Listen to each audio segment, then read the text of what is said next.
అయిన తర్వాత మీరు ధర్నాలు చేసినా కానీ నేను తప్పు పట్టలేదు. ఎందుకంటే అది మీ హక్కు. మీరు అన్ని కోల్పోయినారు, దాన్ని నేను ఎప్పుడూ తప్పు పట్టలేదు.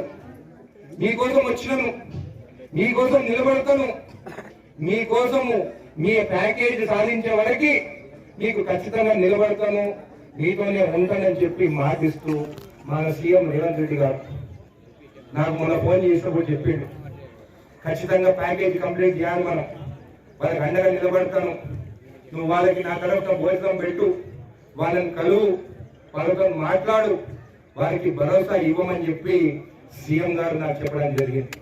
ఉత్తమ్ కుమార్ రెడ్డి గారితో మాట్లాడాను.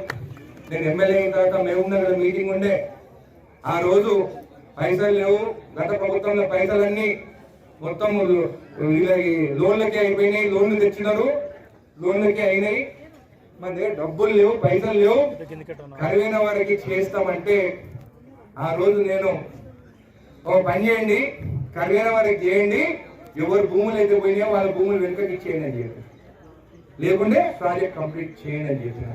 దాని తర్వాత మళ్ళీ సీఎం రేవంత్ రెడ్డి గారు కూడా మళ్ళీ ఇంకొక రివ్యూ మీటింగ్ జరిగింది.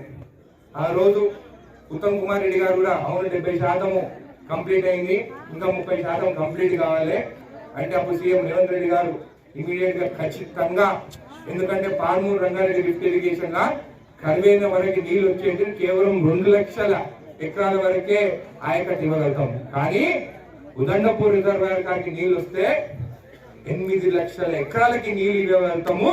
ఇదే మన పాల్మూరు రంగారెడ్డి లిఫ్ట్ ఇరిగేషన్ కి ఇది మన గుండకాయ అని చెప్పేసి ఇది ఖచ్చితంగా కంప్లీట్ చేయాలని చెప్పి ఆ రోజు నిర్ణయం తీసుకోవడం జరిగింది. ఖచ్చితంగా కంప్లీట్ చేస్తాం, నీళ్లు తీసుకొస్తాం, మీ త్యాగాలు గుర్తిస్తాము, మీకు అండగా నిలబడతామని చెప్పి కూడా మీకు తెలియజేస్తూ ఇప్పుడు మనందరం కలిసి భోజనం చేస్తాం. ఈ రోజు పార్టీలకు అతీతంగా, మన పార్టీల సంబంధం కాదు, నాకు ఇక్కడ ఉన్న మనుషుల సంబంధం, మీ ప్రేమ నాకు కావాలి, మీకోసం నేను పనిచేస్తా అని చెప్పి తెలియజేస్తూ కలిసి భోజనం చేద్దాము. ఈరోజు ఏమి మనం రాజకీయాలు మాట్లాడాల్సిన అవసరం లేదు, కలిసి భోజనం చేద్దాము. రేపు మంగళవారం నాడు ఉదండపూర్ వాసులు మీకు ఎవరికైనా ఆబ్జెక్షన్స్ ఉంటే మీరు ఖచ్చితంగా కలెక్టరేట్ ఆఫీస్, ఎందుకంటే మీ అవార్డు కూడా ఆ రోజు ఫస్ట్ అవార్డు పాస్ అవుతుంది, డిలే అయింది. ఆ రోజు నేను చెప్పినాను, వద్దు సర్వే ఆపకండి, నన్ను నమ్మండి, నాకు 6 నెలలు టైం ఇవ్వండి అని చెప్పి అడిగినాను.